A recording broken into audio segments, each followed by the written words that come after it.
bubur yang lain gitu, bukan bubur ayam, karena ternyata bubur ayamnya tidak sesuai dengan harapan, jadi bikin bubur yang lain misalnya seperti itu. Nah, wajar jadi kalau kita udah mulai masuk di lapangan itu kita melakukan adjustment, penyesuaian, dan bahkan yang tadi saya sampaikan pivot, berubah sama sekali, itu bisa kejadian, dan itu sering dan itu nggak apa-apa. Bahkan Aja kalau ya. misalnya itu wajar saja. Hmm. Tentunya harus terukur ya semuanya, jangan sampai terus nekat dan terus kemudian resources-nya habis, ternyata tidak bisa dipergunakan lagi, terus kita kehabisan semuanya. Banyak juga yang begitu, dan itu juga sejarahnya di dalam kajian itu juga ada baiknya begitu. Untuk beberapa orang yang begitu tuh ada baiknya juga untuk merasa bagaimana plummet gitu ya, collapse gitu. Karena yang lebih penting itu sebetulnya bounce back-nya, bukan collapse-nya. Collapse-nya itu pasti, jatuhnya itu pasti, kebaliknya itu pasti, kejungkelnya itu pasti. Tapi gimana kita bounce back-nya gitu. Sebetulnya itu yang lebih penting. Nah, Jadi kalau kalau bicara 3 hal, masalah terukur tadi gimana tuh nah definisinya? ini makanya 3 hal saya bilang tadi. Pertama, kita usahakan buat aja dulu rancangan seperti apa. Jadi kita udah punya bayangan, kita udah punya simulasi, kita punya skenario, berapa sih uang yang harus dikeluarkan kira-kira gitu.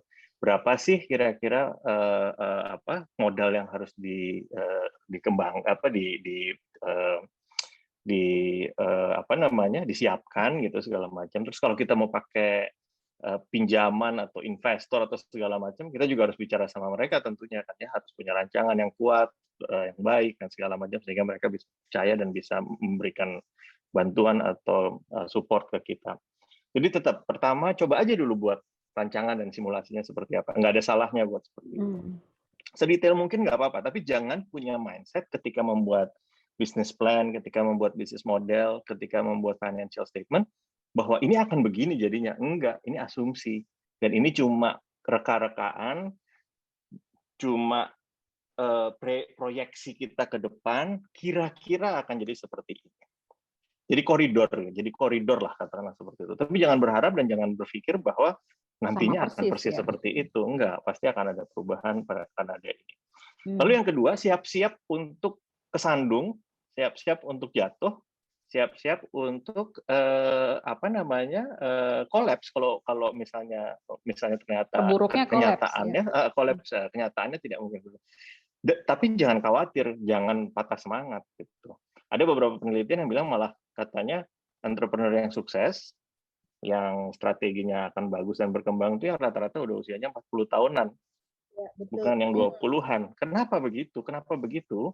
Karena orang yang udah 40 tahunan itu rata-rata mereka sudah pernah jatuh bangun cukup lama dan udah tahu bagaimana caranya bangkit dari keterpurukan gitu. Rata-rata seperti itu. Patah hati gitu ya. Terlatih patah hati, nggak baperan kalau udah patah hati gitu kan. Jadi bisa lanjut, bisa move on gitu. Cepat move on.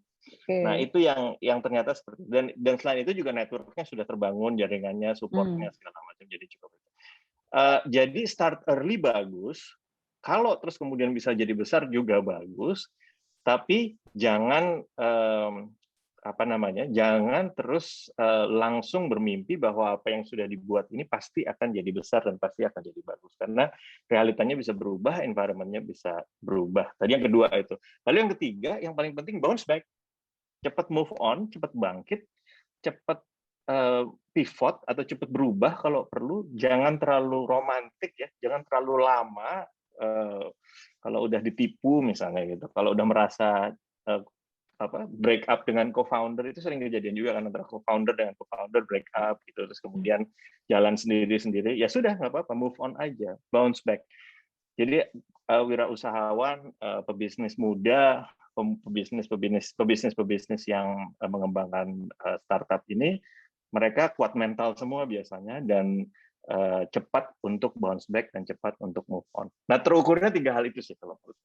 Oke. Jadi kita siap-siap untuk ketiga hal itu ya. Kita tetap harus membuat perencanaan tetap gitu, tapi siap-siap juga untuk apapun yang terjadi gitu kan. Betul. Ya, nah, di belakang tiga hal ini ada framework sih sebetulnya, tapi nggak usah saya sampaikan di sini lah. Nanti panjang lebar malah jadi kuliah. Tapi ada nggak sih, baru saya mau tanya tuh Mas, ada nggak sih framework yang misalnya simple lah, yang bisa diaplikasiin nih buat para pemula nih, yang bisa kita pakai gitu loh untuk ya analisis itu gitu. Kalau saya sih selalu 3 itu bilangnya, framework yang saya sering bawa itu 3 itu. Jadi rancang, sesuailah buat rancang bangunnya. Banyak tools yang bisa dipakai, business model Canvas, value proposition Canvas, terus kemudian pro forma financial statement, terus design thinking, prototyping, dan segala itu semua tools yang bisa dipakai untuk membuat rancang bangun, katakanlah seperti itu.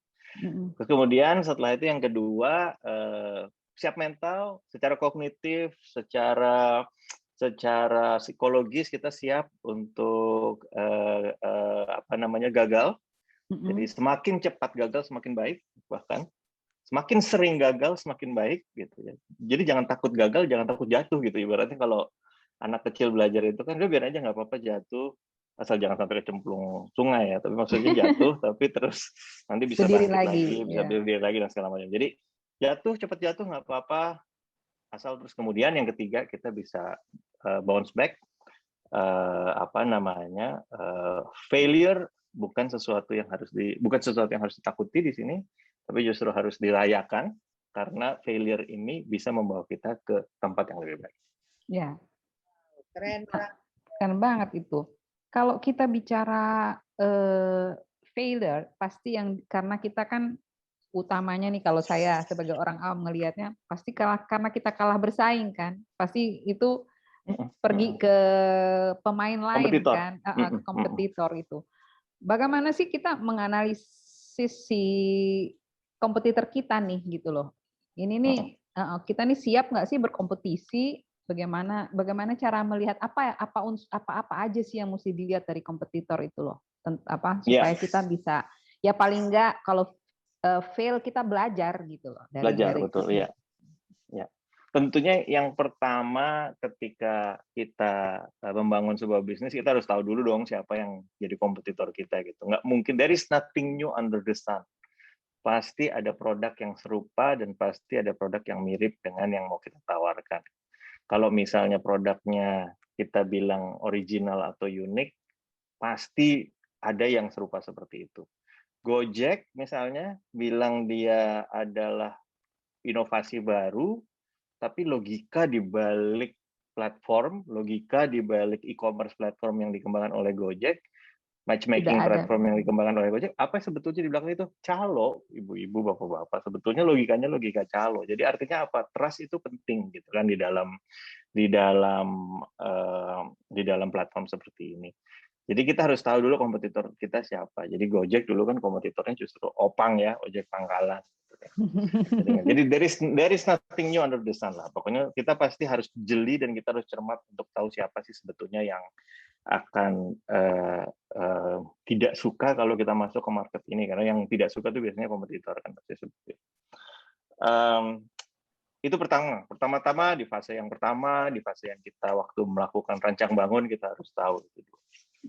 Lalu yang berikutnya yang harus kita ketahui juga adalah kondisi lingkungannya itu seperti apa gitu. Apakah kondisi lingkungannya, kondisi market yang akan kita masuki ini, kondisi pasar yang akan kita akan jual barang dan services kita di situ, udah saturated atau belum gitu loh. Udah jenuh tidak dengan produk kita. Apakah masih memungkinkan untuk adanya ini yang baru. Gitu. Adanya kompetisi yang baru. Ada banyak lah framework itu, ada Porter, ada Blue Ocean, segala macam, semua framework yang kalau menurut saya bicara tentang bagaimana kita menganalisis market dan bagaimana kita melihat apakah market ini sudah penuh, sudah rame, udah kayak cendol, atau kita masih bisa leluasa berenang di kolam itu gitu. Kalau udah kayak cendol ya tentunya ada strategi sendiri gimana caranya untuk supaya kita bisa masuk di kolam itu dan bisa secara nyaman kan. Keluarin dulu kan isinya. Keluarin dulu yang lain. supaya supaya kita bisa leluasa Bisa di situ. nyemplung. Artinya betul, artinya itu yang seringkali dilakukan oleh banyak pebisnis kan, pebisnis baru kan. Istilahnya bakar uang sekarang gitu. Jadi kayak e-commerce atau platform baru itu kok tempatnya cendol di situ karena di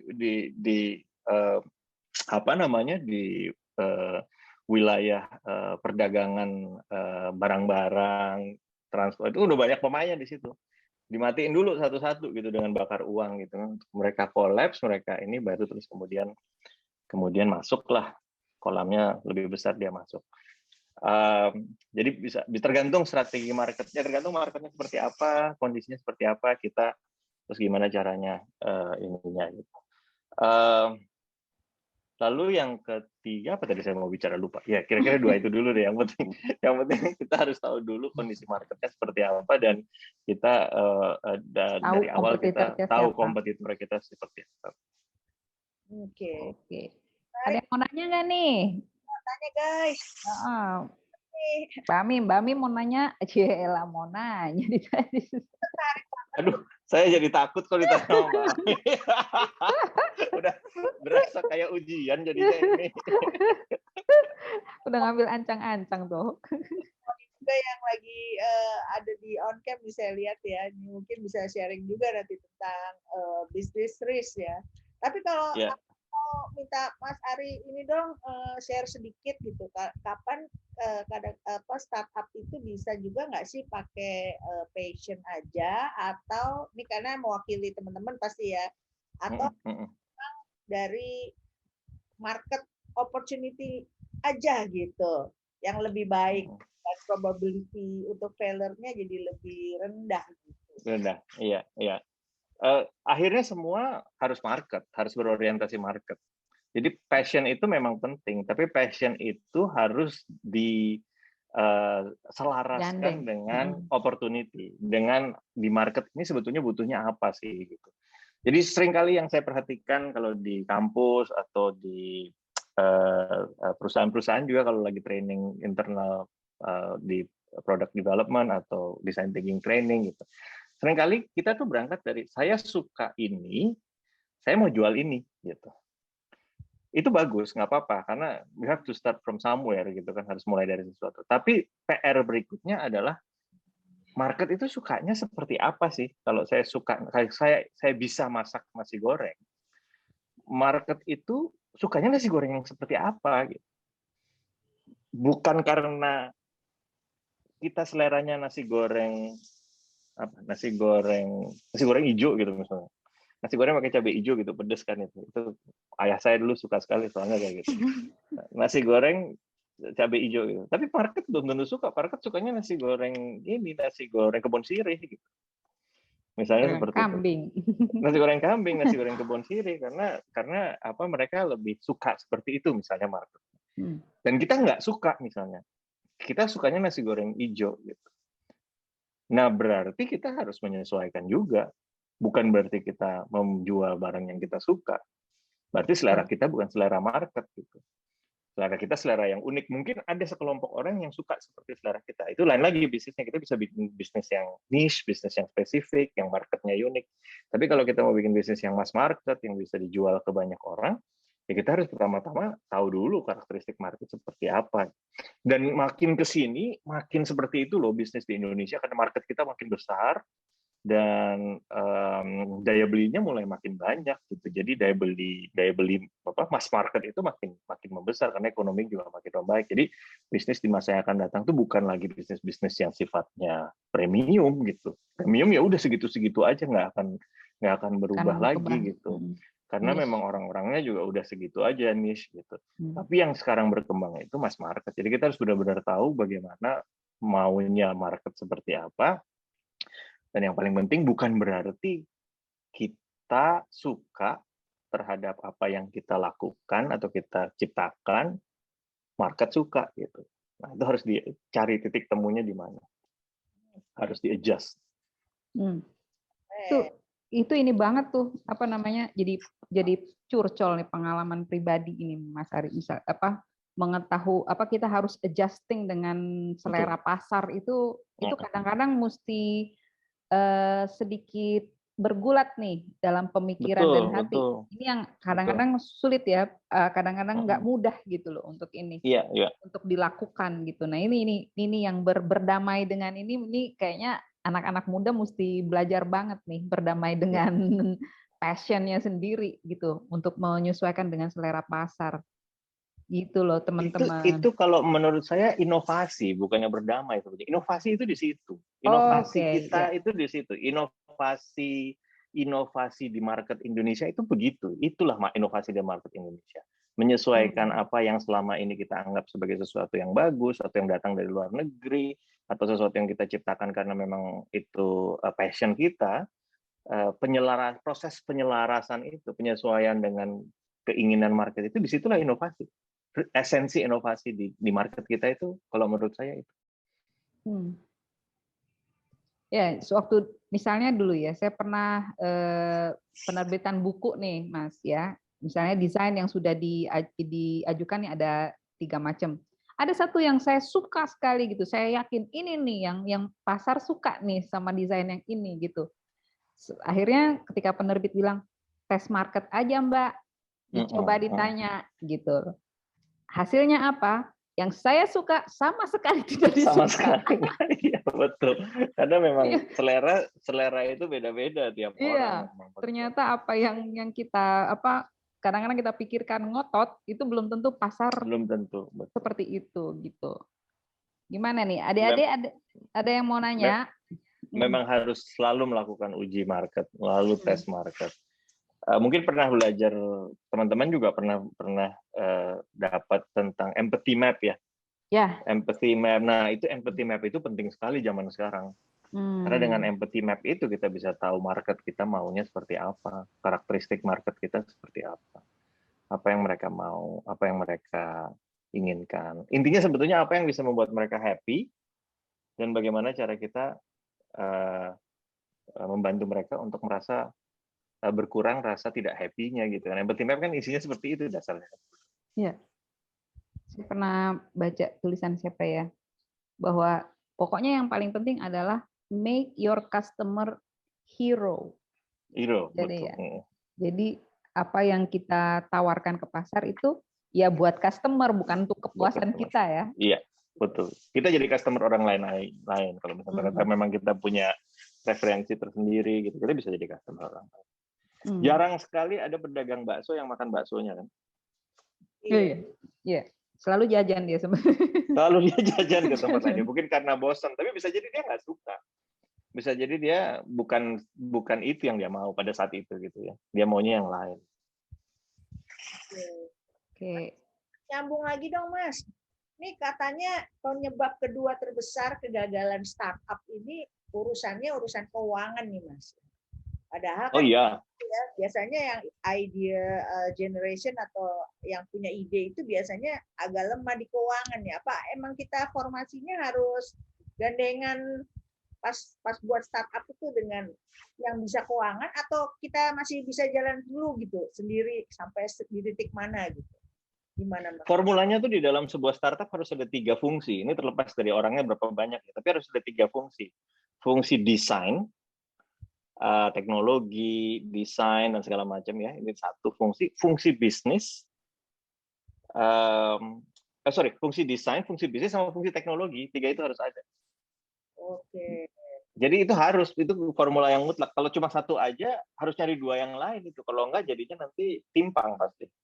Punya ide tapi nggak tahu gimana caranya menuangkan secara finansial dan nggak bisa menuangkan secara teknologi.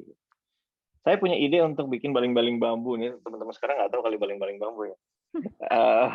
Zaman Doraemon itu dulu. Saya punya ide untuk bikin baling-baling bambu. Tapi kalau nggak ada orang teknologi yang bisa mewujudkan itu, nggak ada orang bisnis yang bisa menghitung bagaimana potensi profit dan loss-nya, cost-nya berapa untuk membangun seperti itu, prototipe-nya harus berapa banyak, dan sebagainya, nggak akan jalan.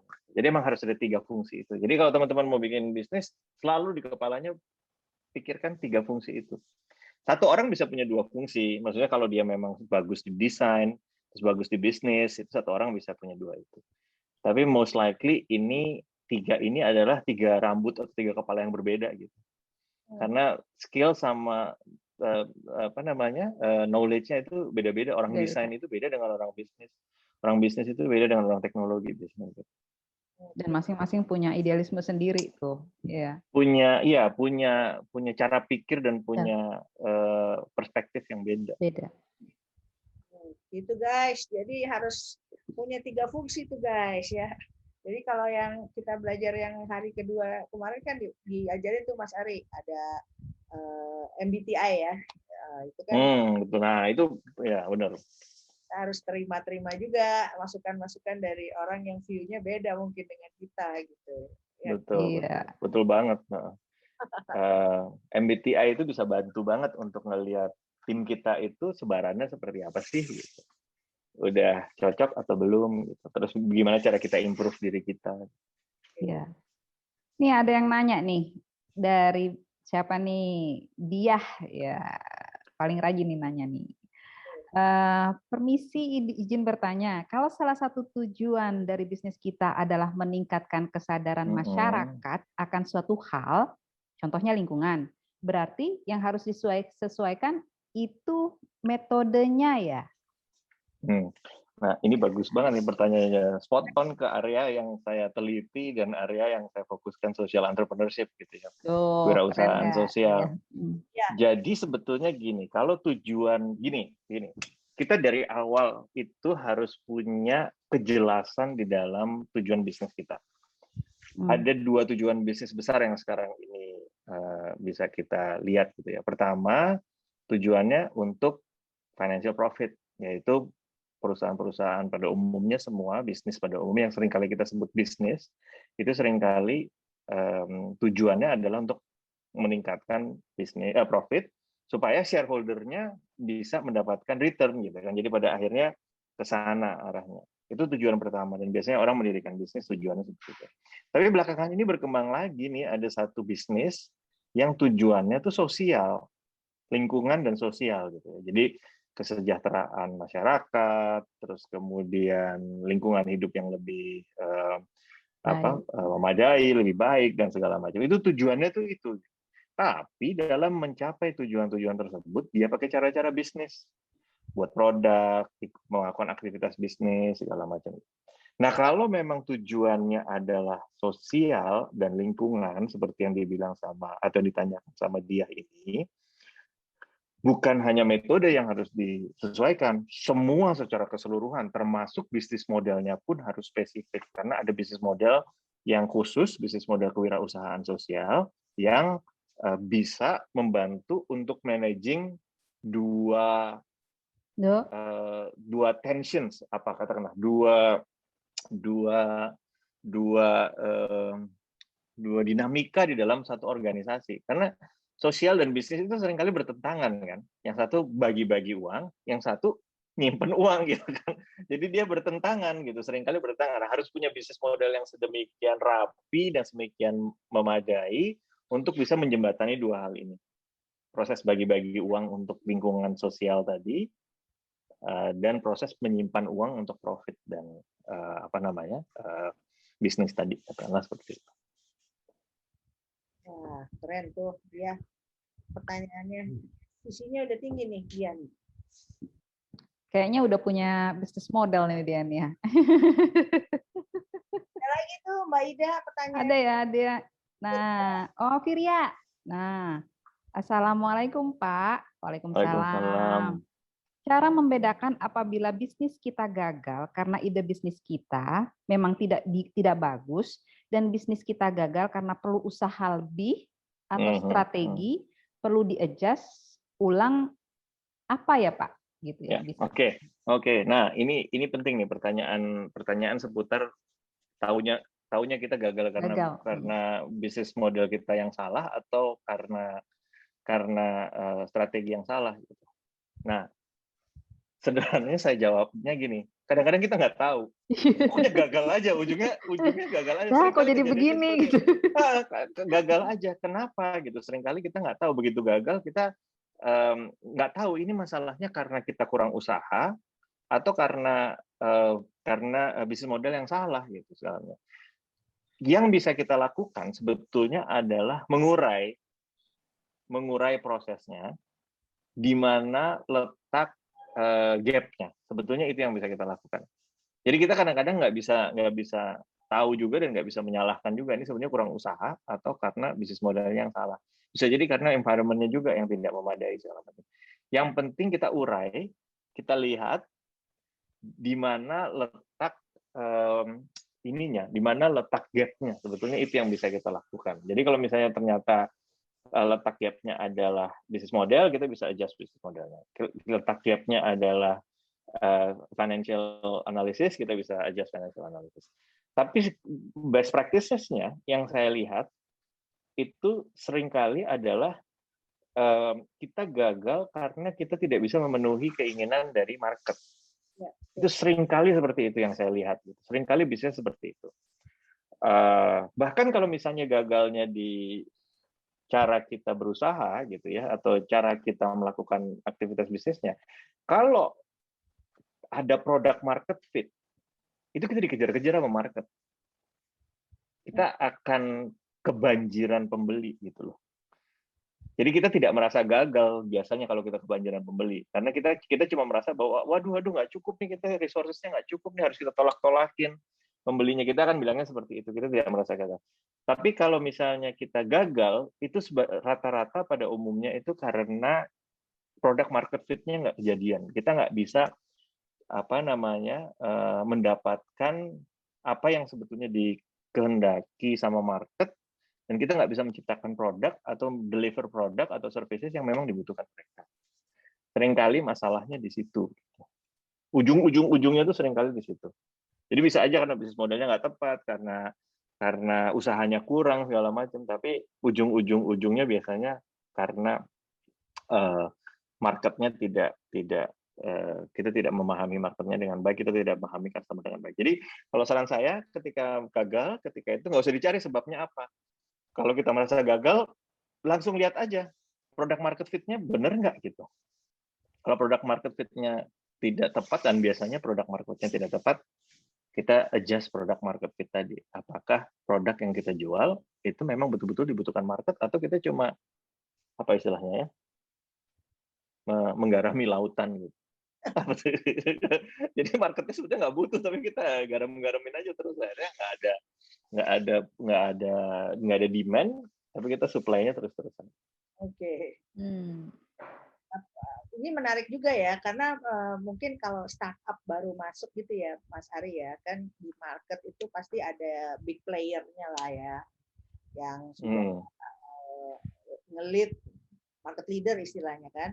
Nah, apakah memposisikan kita tuh juga mempengaruhi ketahanan kita gitu dalam persaingan ya? Dalam artian mungkin bisa aja opsi kita kan head to head sama market leadernya, atau peripheral, atau kita mau main yang konvensional nih gitu ya, yang sedikit different gitu. Kira-kira gimana tuh Mas?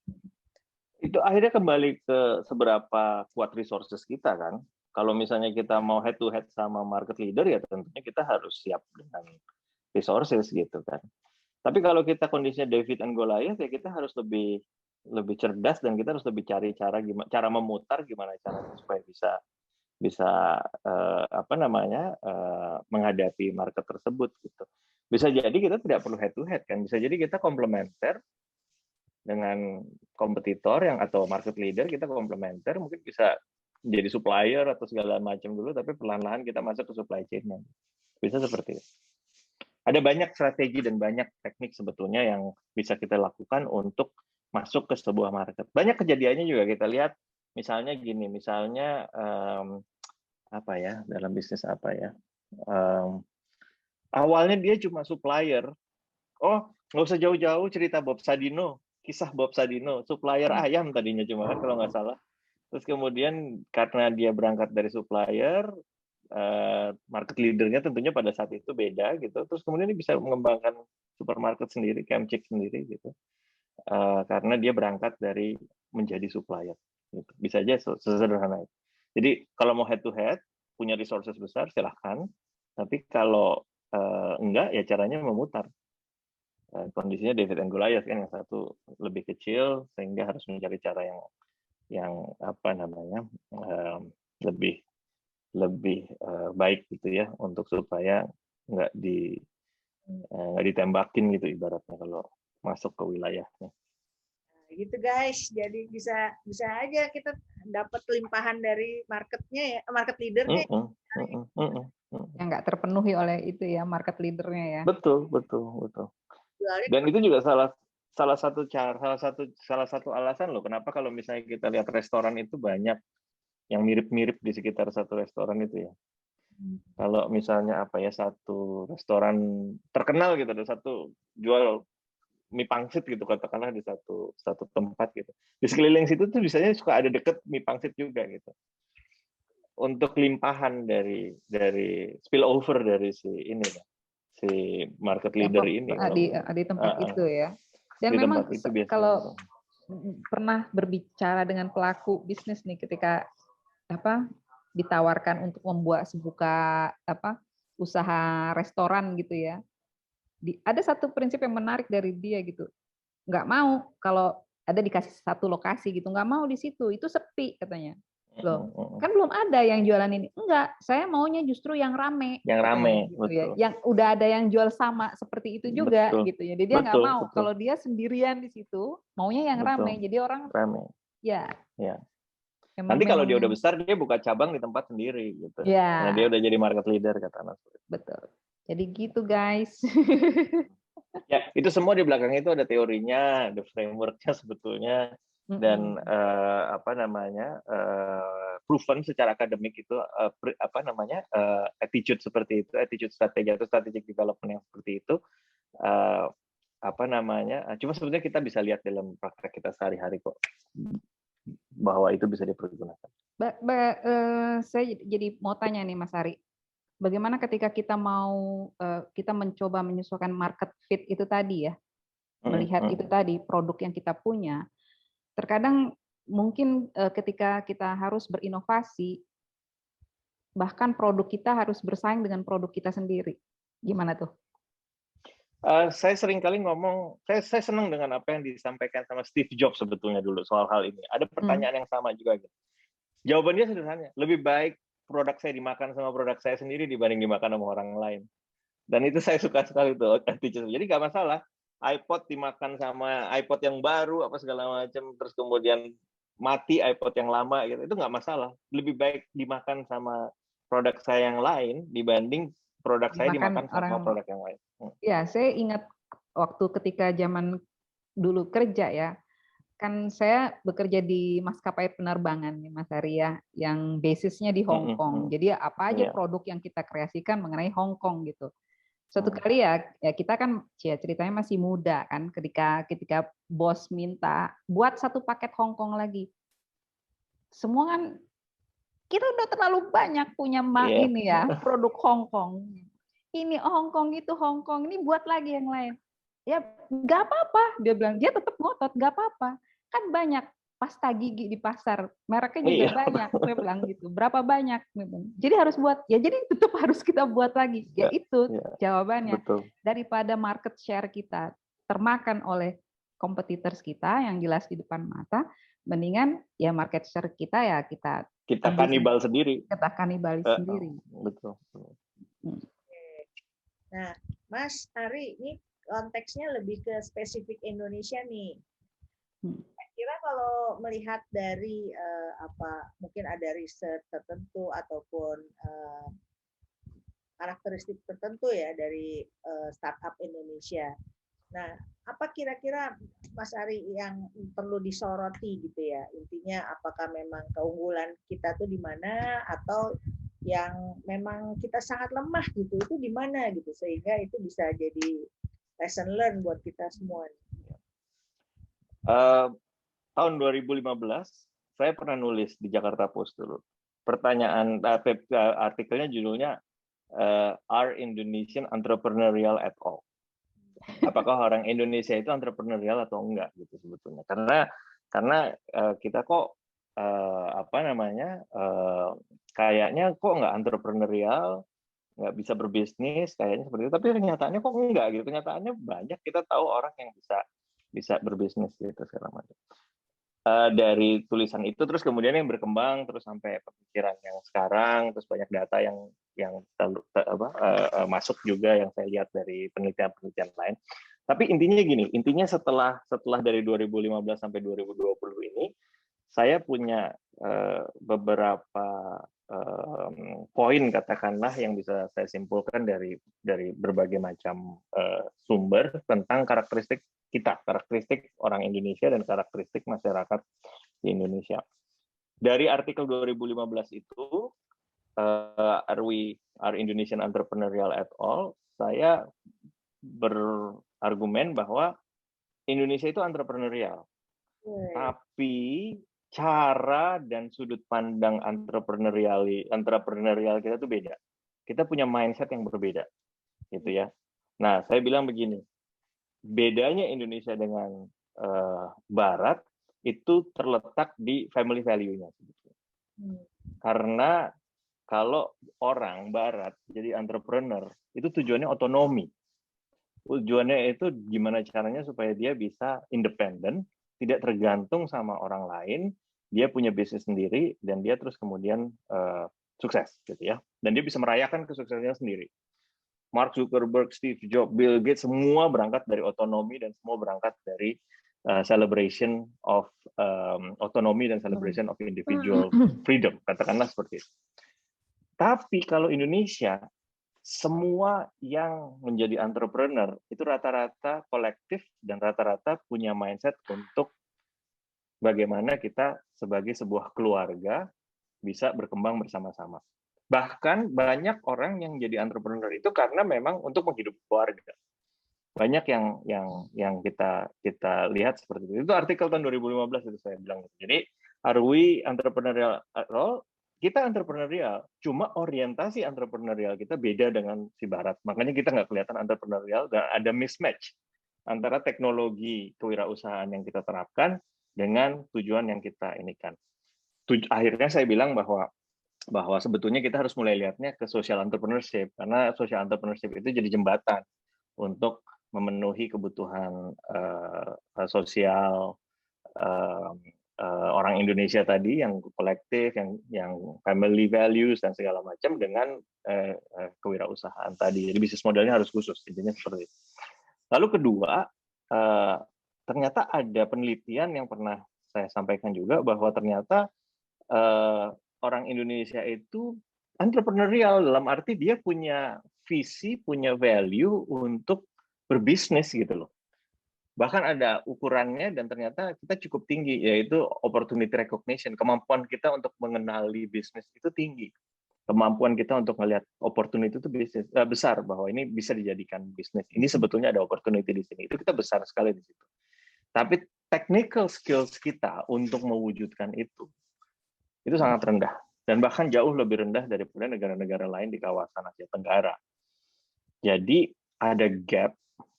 Ada 3 gap sebetulnya kalau saya ngelihatnya. Gap pertama adalah gap orientasi.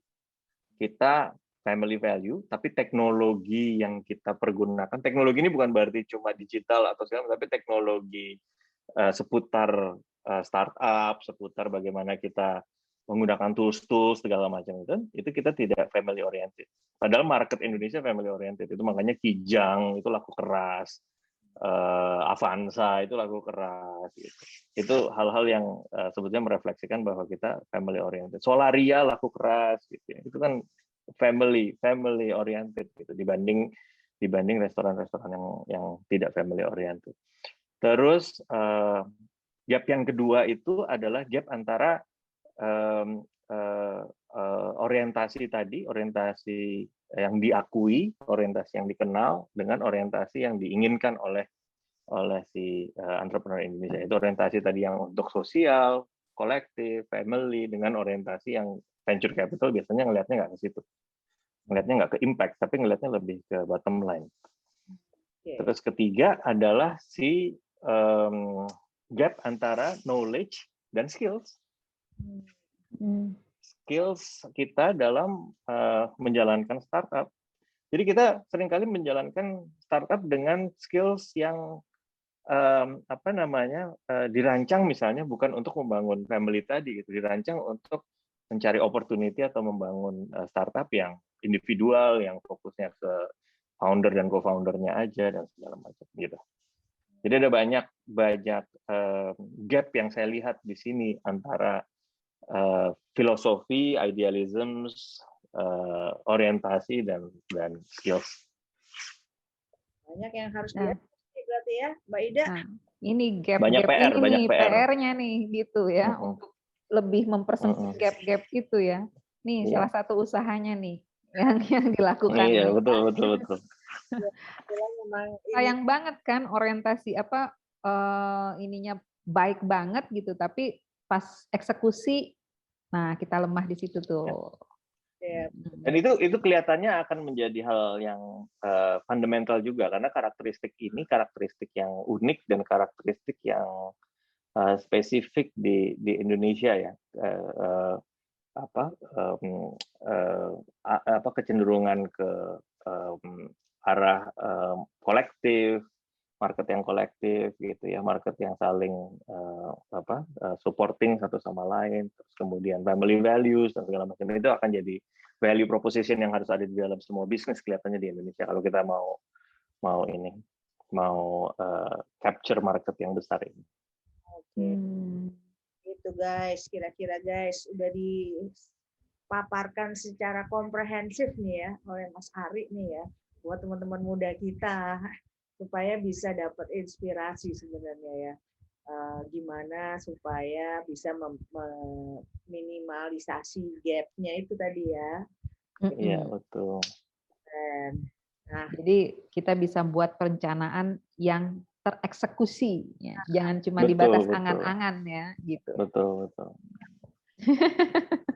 Mas Ari ya, kalau boleh ini kasih tips advice lah ya, kira-kira ini kan ke depan kalau dengan berangkat atau bertolak dari tadi banyaknya kesenjangan yang sudah diidentifikasi, kemudian juga sebenarnya bonus demografi Indonesia itu juga sangat baik ya istilahnya. Dan ketiga nih, kebetulan saya juga baru berinteraksi dengan Kementerian Perdagangan ya, di mana di situ ternyata banyak sekali komoditas atau produk yang memang sudah dibuka akses pasarnya gitu ya. Itu belum secara maksimal, mungkin sudah dimanfaatkan tapi belum secara maksimal dapat di-capture value-nya gitu oleh para startup kita gitu. Kira-kira sebagai istilahnya pengamat, apalagi kebijakan publiknya nih ya, Mas Ari sering nulis di Jakarta. Kalau ngedress seluruh ekosistem nih kira-kira gimana nih Mas Ari bagusnya nih? Ada banyak masalah di semua level sebetulnya. Jadi memang agak susah mulai dari mana ini. Kita ekosistem kewirausahaan kita itu memang lagi pelan-pelan dibangun. Orang kemarin ini juga karena memang di kewirausahaan sosial jadi ikutan di konsultasi soal perpres kewirausahaan, kan sekarang mau ada perpres kewirausahaan gitu ya. Jadi kalau tadinya undang-undang, tapi karena RUU kewirausahaan ini lama sekali nggak selesai di DPR gitu, jadi sekarang coba diarahkan ke perpres supaya bisa supaya bisa ada fondasi lah, ada policy lah, ada dasar untuk membuat kebijakan itu gitu. Belum sempurna, artinya masih banyak gap sih kalau saya lihat juga di mana-mana, tapi setidaknya sudah ada pengakuan atas ekosistem, itu yang paling penting sebetulnya kan, ekosistem kewirausahaan. Jadi kementerian-kementerian bisa mulai bekerja sama untuk bikin effort untuk gimana caranya membangun kewirausahaan dan kewirausahaan sosial di Indonesia. Tapi yang saya mau highlight itu ada beberapa hal yang menarik nih ya, dari sisi supply dan dari sisi demand katakanlah. Dari sisi supply itu dari sisi kewirausahaannya itu sendiri, dari sisi demand dari sisi investor. Dari sisi supply yang menarik itu banyak wirausahawan kita nggak growth mindset. Jadi ini problem karena kita menjadi wirausaha itu growth untuk supaya menjadi besar gitu. Seringkali cuma merasa cukup dengan membuat produk minuman, katakanlah seperti itu, yang bisa dijual di tempat dia beroperasi. Udah cukup gitu. Nggak growth mindset, nggak berpikir 5 tahun lagi harus jadi seperti apa, 10 tahun lagi harus bagaimana, 3 tahun lagi harus bagaimana. Gitu. Jadi lebih ke punya produk, market sekitar saya suka, ya udah jalanin aja gitu. Jadi mindset-nya tidak growth, mindset-nya itu lebih ke necessity entrepreneur, katakanlah seperti itu. Cuma yang penting dapat penghasilan, yang penting bisnisnya jalan, yang penting itu salah satu problem. Nah, hubungannya dengan yang tadi saya sampaikan soal family, soal karakteristik market Indonesia, harusnya kita punya ambisi untuk gimana caranya kita bisa serving as many families as possible gitu. Jadi dari kita developing produk di market Indonesia itu harus as many families as possible yang bisa diinikan. Beberapa perusahaan yang gede yang sukses itu kan cara berpikirnya seperti itu, kayak Unilever, Mayora, itu semua berpikir gimana caranya dia bisa ada barang-barang dia di setiap keluarga di Indonesia. Ada beberapa yang punya jargon seperti itu kalau nggak salah. Gimana caranya supaya produk saya itu ada di semua. Brand manajernya itu punya pikirannya bagaimana produk saya itu bisa ada di semua rumah, gitu, semua family, katakanlah seperti itu.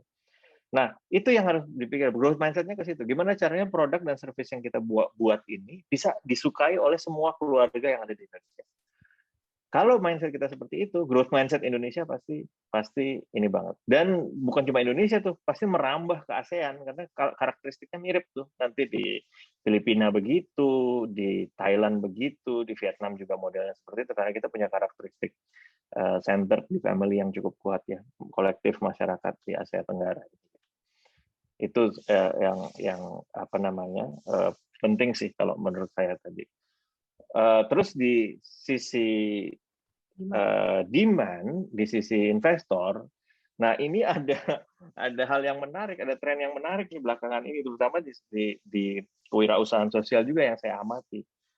Karena banyak uang ini datangnya dari luar negeri.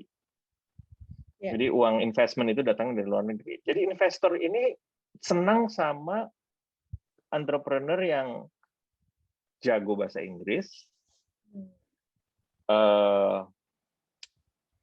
hidup di kota besar, terus sebetulnya sesederhana sih, sebetulnya karena dia bisa ngomong dan bisa ngerti dan bisa percaya, sebetulnya sederhana itu. Apa sekarang anak sekarang suka bilang jakselian,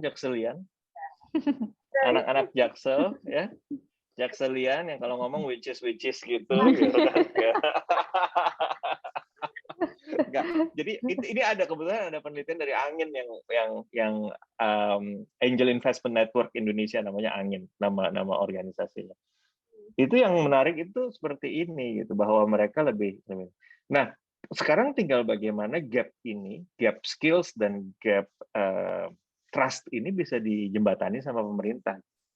Apakah berarti di luar kota-kota besar harus ada tempat untuk pelatihan supaya orang bisa bicara dengan investor-investor luar negeri, atau pemerintah menyediakan translator supaya bisa memfasilitasi proses ini gitu. Nah, ini yang saya lihat jadi jadi batu sandungan besar nih, dua hal ini. Karena investasi perusahaan-perusahaan startup yang sukses itu datangnya dari luar semua uangnya gitu. Kayak Gojek, Traveloka, unicorn kita itu dibiayai oleh funder dari eksternal, dari San Francisco, dari Jepang ya, dari Korea juga ada beberapa yang di sana, dan mereka ya tentunya jadi ada kebutuhan untuk trust dan ada kebutuhan untuk percaya dengan co-founder dan founder yang mau mereka biayai gitu.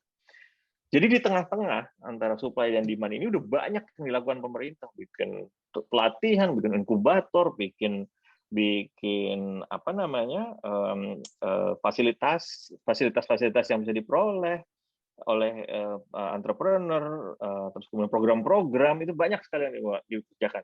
Tapi di ujung supply dan di ujung demand-nya ini yang justru malah tidak tergarap dengan baik gitu, yang masih jadi gap kalau menurut saya, yaitu mindset growth dari orang-orang kita, dari masyarakat kita, startup yang baru, yang saya bilang growth-nya itu ya gimana caranya supaya produk dan services kita ada di semua rumah dan semua keluarga aja gitu. Cara berpikirnya gitu aja gitu. Karena itu karakter Indonesia gitu. Jadi gimana caranya supaya bisa masyarakat Indonesia, keluarga Indonesia bisa menikmati produk dan services kita. Jualan mie ayam nggak apa-apa, tapi ambisinya growth mindset. Gimana caranya mie ayam saya itu ada di setiap rumah gitu. Nah, terus kan udah kayak gitu bisa jadi inovasinya kemana-mana kan, bisa terus kemudian packaging lah atau bikin inovasi seperti Indomie atau apa gitu. Jadi growth, jadi besar, tidak hanya spesifik cuma bikin warung mie ayam saja. Berangkatnya dari warung mie ayam, tapi mindsetnya mindset ke sana. Terus kemudian di sisi lain dari sisi investor itu ada gap antara skills dan kemampuan komunikasi, kemampuan startup kita untuk telling the stories dari bisnis mereka itu apa, dan kemampuan untuk bercerita secara meyakinkan dan bisa melakukan itu ada di sisi lain lagi yang perlu mungkin di support juga sama pemerintah. Keren banget nih Mas Ari nih punya ya. Jadi bener banget sih emang kayaknya growth mindset ini kayak kemarin kita discuss ya Mas ya, itu kan sifatnya mengexpand, meningkatkan life cycle dari bisnis sendiri gitu. Jadi kadang-kadang betul. terlalu pasrah. Segini aja. Penting jalan. Udah mature iklan ya udah emang udah saatnya gitu. Jadi padahal diangkat jadi tapi memang ada unsur resiko di sana ya Mas ya, yang pastinya. Play safe ya. Ya, itu semua yang di tengah-tengah tadi yang harus ditangani, yang harus dipelajari, terus kemudian harus disupport. Terus juga yang tadi 3 pertama itu soal bounce back, soal apa, itu semua ada di tengah-tengah itu. Tapi ketika ini semua sudah dilakukan dan kita sudah melakukan ini semua, ternyata ada 2 hal fundamental yang dari sisi supply dan demand yang masih belum ini. Jadi ketika udah kerja keras di sini pun juga nanti jadinya nggak optimal karena di sisi supply demand ini masih belum ditangani dengan baik ibaratnya. Ya. Wah, mantul ini. Nah, ini guys, gimana guys? Udah cukup pede nggak nih buat bisnis baru nih, buat startup baru? Nih, atau Bu Foni ada view tentang risk management yang khusus untuk growth mindset ini nih, Bu Foni, mungkin bisa share. Saya discuss di sini. Mumpung masih ada waktu sedikit deh. Monggo. Kalau saya lihat memang sangat menarik ya pembahasan hari ini, dan apa yang tadi Bu Ami sampaikan tepat, pasti ada risikonya juga gitu.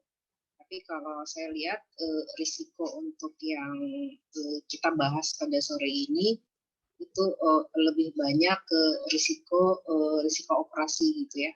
Jadi hal-hal yang terkait dengan operasi-operasi itulah yang harus lebih banyak kita cari dan kita identifikasi risiko-risikonya. Jadi risiko operasi yang lebih banyak berbicara nantinya bicara seperti itu. Oke. Jadi akan banyak sekali risiko-risiko operasi yang akan kita temui pada saat kita mengidentifikasi risiko sesuai dengan pembahasan pada sore hari ini. Iya. Nah itulah memang akhirnya reality bites ya, Mas Ari ya. Reality bites ya, betul. Iya, karena seperti yang tadi disampaikan kan, jadi terkait dengan bahasa yang disukai adalah yang jago bahasa Inggris. Nah itu kan risiko operasi juga gitu. Pada saat orang nggak bisa berbahasa Inggris itu akan jadi kendala untuk perkembangan bisnis kita. Kita bisa jualan apa enggak nih gitu. Kita bisa nawarin apa enggak produk kita gitu. Seperti itu. Benar-benar. Ya emang kadang-kadang kalau udah percaya gitu ya investor ya, ini pengalaman pribadi juga, malah dia tanya, loh kok cuma 100M, kenapa nggak 500M lah, kita yang bikin. Kadang-kadang kita udah sampai di titik itu gitu, sampai namanya kita bingung sendiri kan, malah saya mau diapain ya gitu, malah takut gitu. Oke. Jadi banyak PR-nya ya Bu Ami ya. Banyak banget nih. Ini Mas Ari ini emang lokomotif kita nih untuk mendorong Sebetulnya bukan lokomotif, tukang kipas kali ya, tukang provokator. Tukang kipas justru lebih asik daripada ini ya, lokomotif ya. Lebih kena. Lagi, ini waktunya sudah agak-agak mepet nih sebenarnya. Kira-kira apa yang perlu di raise up nih? Kebetulan di sini juga ada Mbak Rika juga nih. Mbak Rika nih tadi sudah disampaikan background-nya adalah di pasar modal nih Mas Ari. Nah, ini kalau mewakili suara investor nih, gimana nih kita nih ya kan? Ini tadi udah di-address nih salah satu gap yang terjadi adalah nih investor nih senengannya sama yang bisa ngomong, menimbulkan kepercayaan buat mereka gitu. Mewakili investor lokal gimana nih? Ini prioritas dalam negeri nih. Memang sih apa namanya kayak kemampuan skill kita, presentation skill itu bahasa juga itu memang mempengaruhi banget ya tingkat kepercayaan orang gitu kan. Kalau kita kelihatan nggak pede, orang juga akhirnya gimana kita mau menginvest sesuatu gitu kan. Sementara kamu aja nggak bisa mempresent sesuatu gitu, nggak nyampe gitu kan.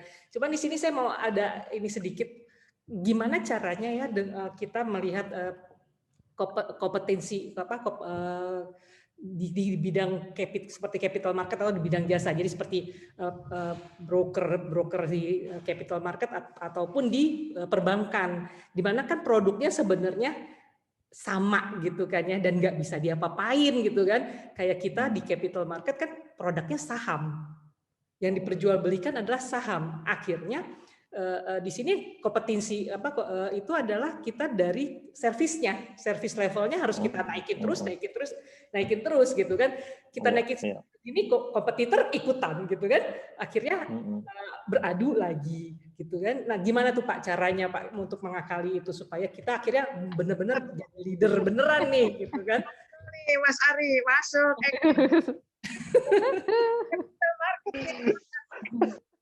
Waduh, susah, pertanyaannya susah. Sebetulnya karena saya human centered lecturer, ngajarnya design thinking, human centered approaches segala macam itu. Jadi yang sebetulnya saya perhatikan sekarang, terutama untuk jenis bisnis yang seperti ini, yang membedakan satu dengan yang lain itu sebetulnya experience yang dialami oleh si user gitu. Jadi kalau misalnya kita bisa cari ceruk ya, cari cara gimana supaya customer kita itu experience-nya lebih baik dengan kita dibanding kompetitor kita, pasti kita akan lebih dipilih gitu ya. Jadi ketika tadi bicara service ditingkatkan, eskalasi antara satu perusahaan dengan perusahaan lain, coba meningkatkan service, seringkali pada proses eskalasi itu tidak berbasis experience user.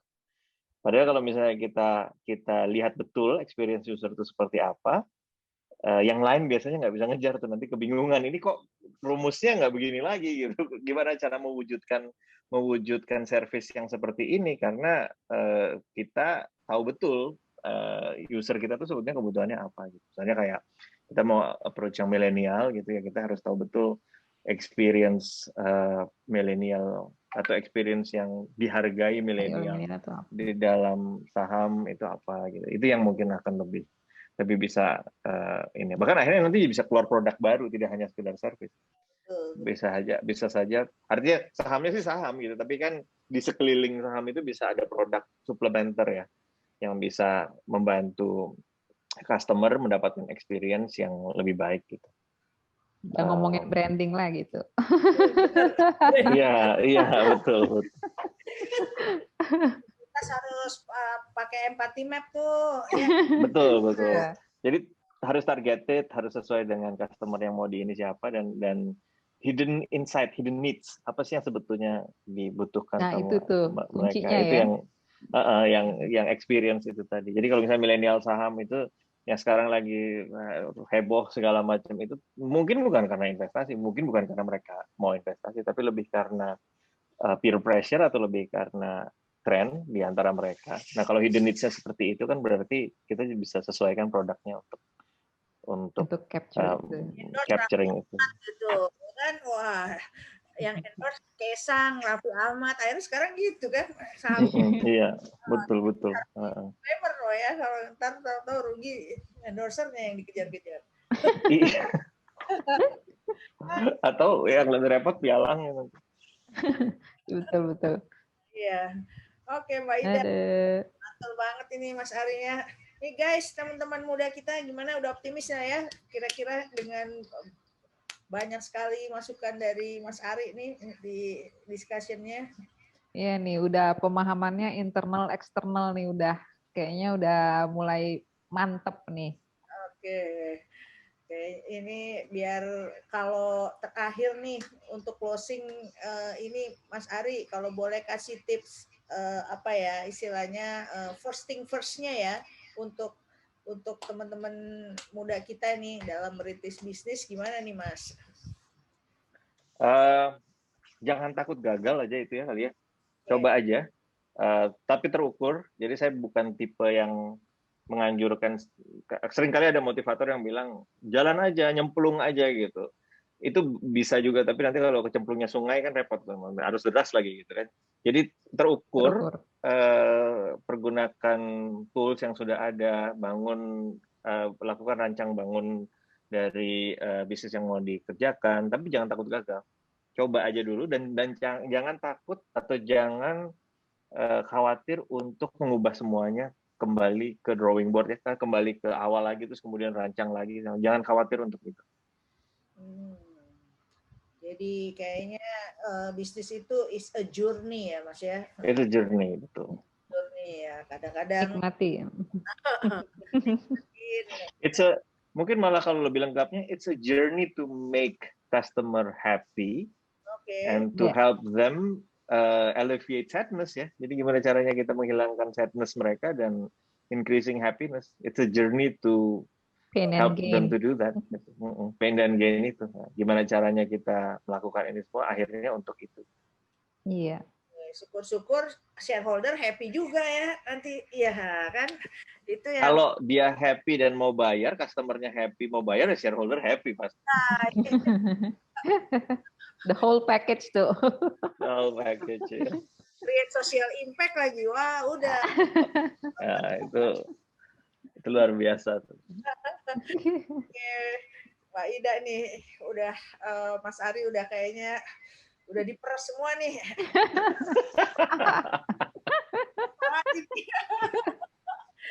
Seru kok. Makasih banyak loh Mas Ari sharingnya. Sama-sama. Benar-benar nih, ending yang ini banget nih, memadati kepala. Mungkin tuangkannya jadi dijadikan bukti otentik nih pemikirannya Mas Ari nih. Ya. Inspiring semua startup atau yang mau buat startup gitu ya ke depan.